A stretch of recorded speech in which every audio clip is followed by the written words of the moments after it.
Dear viewers, আসসালামু আলাইকুম। আজ আপনাদেরকে জানাবো ভারতের রাফায়েল নিয়ে আবার নতুন কিছু তথ্য। সম্প্রতি ভারত পাকিস্তান সীমান্তে সংঘাতে ফরাসি নির্মিত দাসু রাফায়েল যুদ্ধ বিমানগুলোর পারফরমেন্স নিয়ে তীব্র বিতর্ক তৈরি হয়েছে।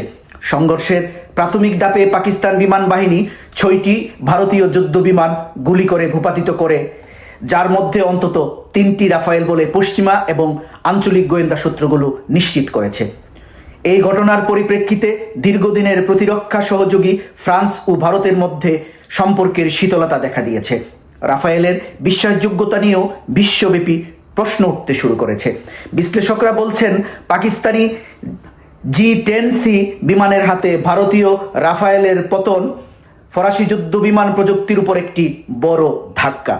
এই পরিস্থিতিতে দাসু এভিয়েশন ভারতের কাছে রাফায়েলের সোর্স কোড দিতে অস্বীকৃতি জানালে সম্পর্ক আরও জটিল হয়ে পড়ে।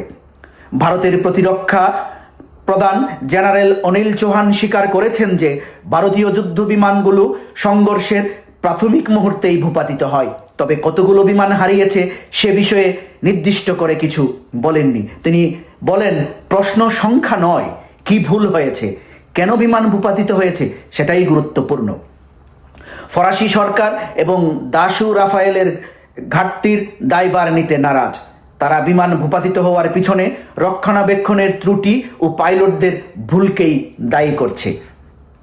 অন্যদিকে ভারত দাসুর দলকে নিজেদের রাফায়েল বহরে পরিদর্শনের অনুমতি দিচ্ছে না। ভারত মনে করছে ফরাসি দল এই সুযোগে দুষ্বার ভারতীয় বিমান বাহিনীর উপর চাপিয়ে দিতে পারে। এই ঘটনায় শুধু ভারত ফ্রান্স সম্পর্কই নয়, অন্যান্য দেশেও এর প্রভাব ফেলেছে। ইন্দোনেশিয়া, যারা সম্প্রতি দাসুর সঙ্গে একটি যুদ্ধ বিমান চুক্তি করেছে, তারা ইতিমধ্যেই চুক্তির পুনর্মূল্যায়ন শুরু করেছে। ইউরোপের কয়েকটি দেশও নিজেদের সামরিক পরিকল্পনা পুনর্বিবেচনা করছে। বিশ্ববাজারেও এর প্রভাব পড়েছে। দাসুর শেয়ারের মূল্য হ্রাস পেয়েছে বলে ইউরোপীয় সংবাদ মাধ্যমগুলো জানিয়েছে।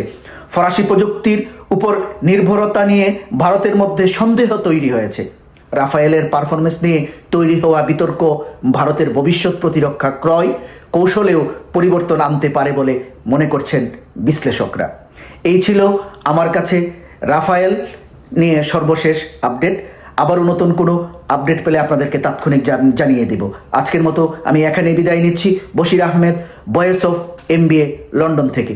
ভালো থাকুন, সুস্থ থাকুন। আসসালামু আলাইকুম।